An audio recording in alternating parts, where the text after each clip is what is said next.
vehicle manufacturers have been using concepts and prototypes to showcase their vehicles forever.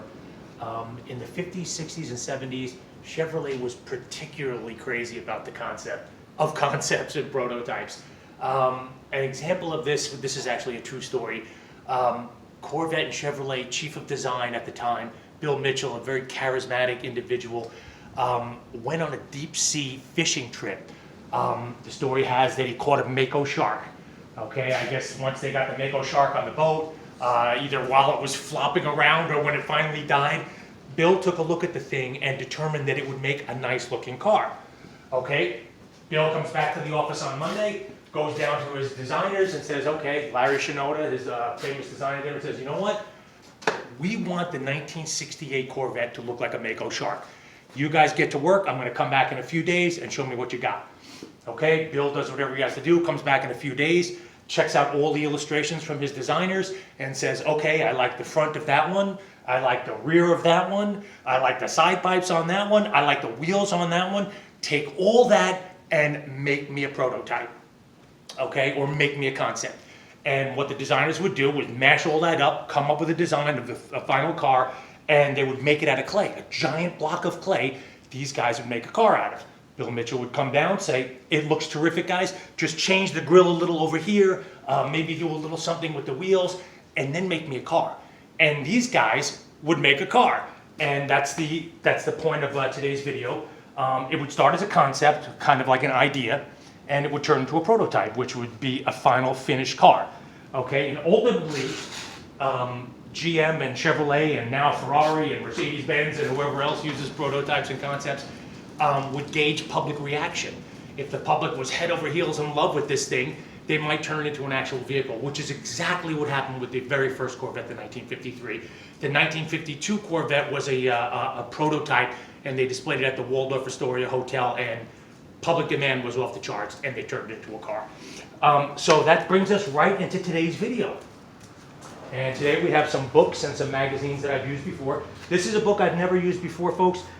Guys and gals, if you're into Chevrolet, not just the Corvette, this is a book you're going to want to get. There's some spectacular stuff in there. And speaking of prototypes and concepts, there's prototypes and concepts for a lot of these cars, not just Corvettes. So let's jump right into this thing. Let's start off with a Vet magazine. And the concept is the Aero Coupe.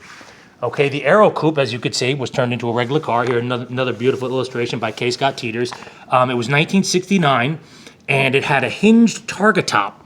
Okay, as you could see in this picture, it was hinged in the back, and then you could lift it off, whereas the production car actually had a bar in there, a T-top. If you look over here, you could see that the windshield surround's a little different. The grille, which actually made it onto production for the 1970 model, different spoilers, a hood.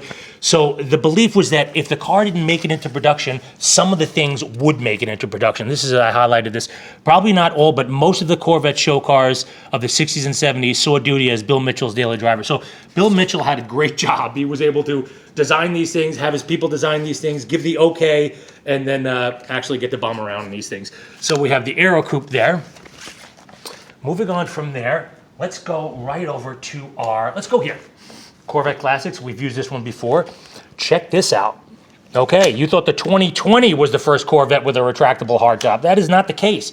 Back in 1958, General Motors wonked around with a retractable hardtop. The concept is pretty much the same as what's happening in 2020 this year. The Corvette, the concept of the thing folds back, the door lifts up, and it folds right back down. Well, there you have it, a retractable hardtop in a 1958 Corvette. Moving on from there, we have this one's kind of cool. Check this out. This is the Mako Shark 2 from 1965. This car was not only produced, it's still around. It's in the Corvette Heritage Collection. Guys, gals, if you have an opportunity, Google the the Chevrolet Heritage Collection. There is some great stuff in there. This was a real mock-up. It actually had a real motor, and as you could see, no, not this one, this one. As you could see, a lot of this made it into the actual production car. This is actually the one that Bill decided to turn from a Mako Shark into an actual car. You can see it's reminiscent of a shark there. Okay, going on from there, we have the Mako Shark 2 with side pipes. This is also in the Heritage Collection. I wrote, not a model. They actually grabbed this girl from, I guess she was a secretary. They grabbed her and said, could you please go out there and model next to the car? The difference between this one and the other one is this one's got some beautiful side pipes. I'm amazed that this one didn't actually make it into production. Those side pipes are absolutely lovely. Okay, going on from there, let's go over to our 50th anniversary. I use this book a lot because it's pretty terrific. Okay, first one we turn to is the... Okay, once upon a time, visions of General Motors and Chevrolet was that they were going to have a full lineup of Corvettes. Not just a regular Corvette, but the standard Corvette, which is over here. Corvette with a removable hardtop. We all know that this actually made it into production, I believe, for the 56 model. A Corvette station wagon and a Corvette hardtop. So totally cool. So the idea was that there was going to be a full line of Corvettes, just kind of like the Corvair. Which had a full lineup of vehicles, station wagons, Greenbrier vans, all kinds of different stuff. So the belief was that, you know, Corvette was going to do the same thing. It never happened. These vehicles are also still in existence. They're in the Chevrolet Heritage Collection as well. Going on from there, take a look at this thing. This is the 4-seat 1963 Corvette. Chevrolet and General Motors saw how well the Thunderbird was doing when it went from a 2-seater to a 4-seater, and they wanted it on the action. So they came up with the very, very unattractive 1963 4-seat Corvette. You can see it's a little longer, yeah, there it is, the 4-seat Corvette. And I believe that one is still in existence too. The belief was that a lot of these cars were destroyed, and I think that's really nonsense because a lot of these cars are still in existence in the Heritage Collection. Okay, let's go over to Jerry Heasley's Corvette Masterpiece, another one of my Corvette heroes when I do that video. Jerry Heasley is totally awesome. Okay, here we go.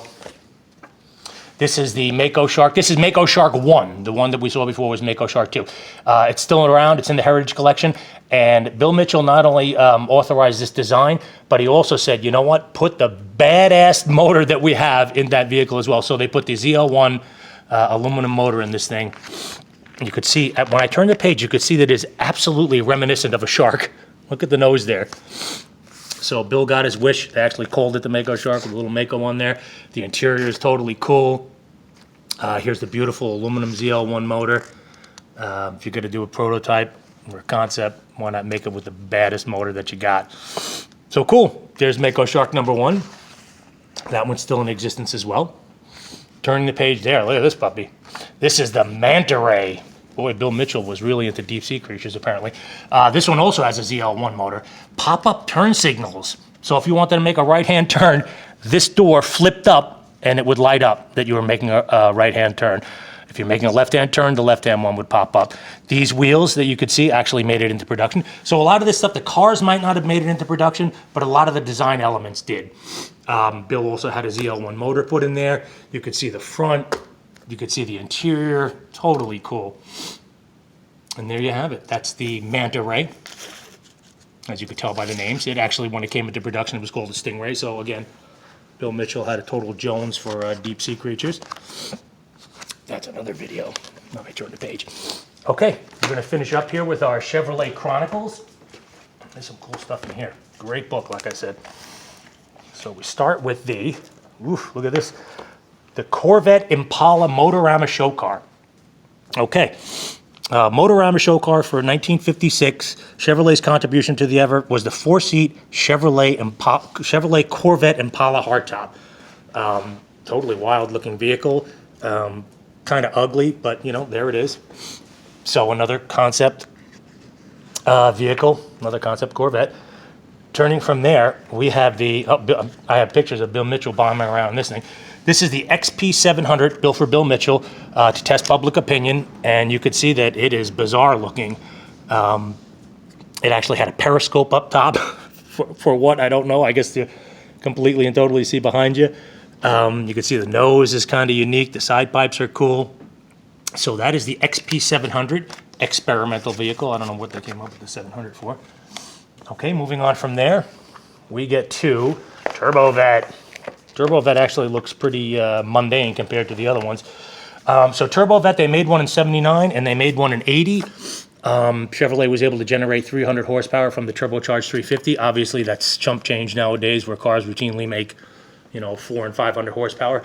But back in the late 70s and early 80s, when Chevrolet was trying to get their cars to be emissions friendly and insurance friendly, they came up with the turbo. And as you can see, turbos live on today, and they're very popular. Turning from there, folks, this is almost what the 84 Corvette looked like. That was actually the 83 Corvette. And as you all know, there was no Corvette in 83, but this one almost happened. Strange looking from the front, strange looking from the back. Yeah, kind of strange looking from the side too. But you can see it's reminiscent of what the car actually became. So there's another concept there. And we are going to finish up with the Corvette Romero. Right here, this was a Bertone design. Bertone, very famous for designing Corvettes, just like Pininfarina when I did the video last week. This was actually a Corvette concept prototype for Europe. Okay, that's what the Corvette was going to look like in the European market. It never came to be, but there it is, the Corvette Romero. Kind of weird looking, but that's what concepts and prototypes are all about, folks. I hope you enjoyed a little dip into concepts and prototypes. These videos I'm really having fun doing. So we could probably check this one off our list, concepts and prototypes. Next week I'm going to do rear engine. I guess you can call them concepts and prototypes as well. I'm not going to call them oddballs because I believe that when I said oddball, I had the interpretation that maybe most of them were ugly, but some of these are really stunningly beautiful. And folks, I actually had to add something to this, racing concepts and prototypes. So I know I said it was going to be a 3-part segment. It's going to be a 4-part segment because there is a lot of cool racing prototypes and concepts as well. Folks, thank you so much for watching my videos. I'm having so much fun doing these. I really hope you're enjoying them. Have a great weekend. Thank you for watching Corvette Talk with Scags. Take care. See you next time. Thank you.